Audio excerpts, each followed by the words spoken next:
তো বন্ধুরা, কালকে মায়ের বাড়িতে রাত্রিবেলা হঠাৎ গ্যাস শেষ হয়ে যাওয়ায় কোথাও গ্যাস না পেয়ে অগত্যা কিন্তু ইন্ডাকশানটা কিনে আনতে হয়েছে।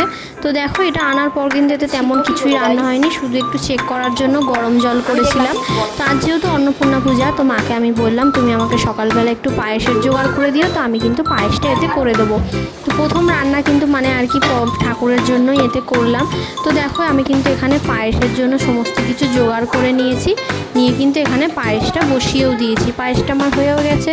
দুধটাকে ফার্স্টে ফুটিয়ে কিন্তু আমি এখানের মধ্যে একটু 2-4টে এলাচ ছিঁড়ে দিয়েছিলাম। দিয়ে দুধটা ভালো মতো ফুটে গেলে কিন্তু চালটা দিয়ে কাজু কিশমিশ দিয়ে মিষ্টি দিয়ে কিন্তু পরিমাণ মতো নামিয়ে নিয়েছি। তারপর দেখো, এখানে পুজো দেওয়ার জন্য আমি কিন্তু প্রত্যেকটা ঠাকুরের বাসন ভালো করে ফুল দিয়ে প্রত্যেকটা ঠাকুরকে পুজো দিয়ে দিয়েছি।